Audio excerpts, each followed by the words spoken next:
માંડ એક તો માઇક પહોંચ્યું છે અહીંયા આદરણીય ધારાસભ્ય શ્રી કાળુભાઈ, ડીવાયએસપી શ્રી ચૌધરી સાહેબ, એઆઈ રાણા, પીએસઆઈ બાટવા, નવા બંદર પોલીસના તમામ સ્ટાફ અને ગામના તમામ આગેવાનો, હું જ્યારથી આવ્યો ને ત્યારથી એક જ વાત સાંભળવા મળતી હતી કે નવા બંદરમાં તોફાન થાય અને લોકો ભેગા થઈ જાય. મારા આવ્યા પહેલાં થયું હતું, પછી તો એક વાર થયું નથી. અને ડીજી સાહેબ આવ્યા હતા ત્યારે તોફાન કર્યું હતું તમે બધાએ, એટલે મેં કીધું આપણે એનો કંઈક ઈલાજ તો કરીશું. અને જ્યારે પણ ભેગા થાય એટલે એક જ વાત કરે કે આ ભાઈ હતો, આ નહોતો, આને તમે ખોટો લઈ આવ્યા છે, આને સાચો લઈ આવ્યા છે. એટલે આપણે એનો ઈલાજ આ પરમનન્ટ કરી દીધો છે. હવે તમારે કંઈ આવવાનું જ નહીં રહે, ખોટો સાચો કાંઈ. કેમેરામાં જોઈને પોલીસ લઈ આવશે અને કેમેરા દેખાય છે અહીંયા જ બધા પીઆઈની ચેમ્બર, પીએસઆઈની ચેમ્બરમાં જ. એટલે હવે આગેવાનો ઘરે બેસી રહેવાનું છે, જે કેમેરામાં આવે એ બધા આરોપી અમારા. તમે લોકો ગામમાં 2-2.5 વર્ષથી હું છું જિલ્લામાં, તમે સારી રીતે જ રહ્યો છો અને કોઈ મને કોઈ એવો મોટો પ્રશ્ન નથી. પણ નાની વાતમાં, કારણ કે નવરા બેઠા હોય ફિશિંગ કરીને 2 મહિના વેકેશનમાં, તો નાની વાતમાં લોકો ટોળા ભેગા થાય એટલા માટે થઈને આ આપણે કર્યું છે. ઠાકોરજી, પાલનજી અને અંબુજા એ તો એટલી મોટી કંપની છે, 14 કેમેરા તો કાંઈ નથી. આખું નવા બંદર મારે કવર કરી લેવાનું છે વિધિન 1 મંથ. બાટવા ના પાડે આ લોકો, મને કહેજો પાછા. એ 14 કેમેરા ઇઝ નથિંગ ઠાકોરજી માટે. આવડી મોટી જેટી અમારા જિલ્લામાં બની રહી છે તમારી. અંબુજા તો આટલા વર્ષોથી ડિસ્ટ્રિક્ટમાં કામ કરે છે. એટલે મારી અપેક્ષા છે વધારે, અને પીટીઝેડ વધારે, નાઇટ વિઝન વધારે. આ આપણે એડ કરવાનું છે અને આ એક શરૂઆત થઈ છે. પંચાયત પણ આમાં સહયોગ આપી શકે એવું નથી. કંપનીઓ પાસે પૈસા છે, તમારા બધા પાસે છે, એટલે એ સમાજ પણ સહયોગ આપી શકે.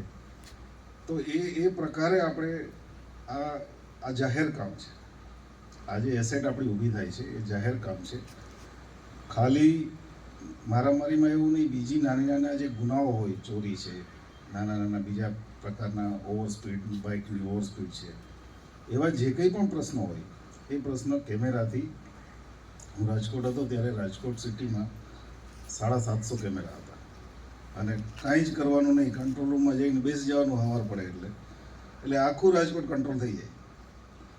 એ પ્રકારની ટેકનોલોજી હવે આવી ગઈ છે દેશમાં. આપણે પણ જિલ્લામાં અત્યારે વેરાવળ, પ્રભાસ પાટણ સીસીટીવીથી કવર છે. ભવિષ્યમાં ઉનાનો પણ સર્વે ચાલે છે, પણ 6-1 મહિના થશે હજી. ઉના આખું ટાઉન કેમેરાથી કવર થઈ જશે. એટલે આ જે સરકારની જે યોજનાઓ છે, આ યોજનાઓનો આપણને તમારા માટે, સુખ શાંતિ માટે, ક્રાઇમ ડિટેક્શન માટે, જે સારા લોકો છે એને મદદ માટે થઈને આપણે લાભ લેવાના છીએ. આ તકે ધારાસભ્યશ્રી પણ અહીંયા છે, એ પણ હમણાં એમના જે સૂચનો છે એ રજૂ કરશે. આ પોલીસ સ્ટેશનમાં જ્યારે હું પહેલી વાર આવ્યો ને 2022માં, તો અહીંયા આવી શકાય એવું જ નહોતું. અહીંયા સુધી તો વાહનો પડ્યા, મારી ગાડી અહીંયા સુધી જ આવતી હતી. આ કંઈ નહોતું. આ બધું આ પાછળથી બનાવવામાં આવ્યું છે. પછી અમે પીએસઆઈ હોરા, જે ખૂબ અનુભવી, હવે તો પીઆઈ થવાના છે, એમને અહીંયા પોસ્ટિંગ કરીને પછી એમણે આ પોલીસ સ્ટેશનને એટલું બધું સુધારી દીધું કે આખા ઇન્ડિયામાં આ પોલીસ સ્ટેશનનો નંબર આવેલો છે. ગુજરાતમાં પહેલો નંબર, પણ આખા ઇન્ડિયામાં 11મો નંબર આવેલો છે આ પોલીસ સ્ટેશન. અને કેન્દ્રીય ગૃહમંત્રી શ્રી અમિતભાઈના સહીથી એમને સર્ટિફિકેટ પણ મળેલું છે. તમને બધાને ખબર છે કે નહીં મને બહુ આઈડિયા નથી, પણ આ એક બહુ મોટી સિદ્ધિ થોડા સમય પહેલાં આપણને મળી છે. અને એના માટે પણ ગીર સોમનાથ પોલીસ વતી અમે પણ એમાં સહયોગ આપ્યો છે. એવું નથી કે આ બધું પોલીસે જ કર્યું છે. ગામના લોકોએ, ધારાસભ્યશ્રીએ, અન્ય આગેવાનોએ બધાએ એમાં ખૂબ સહયોગ આપ્યો છે. એ બધાનો પણ અમે આભાર માનીએ છીએ. ધન્યવાદ.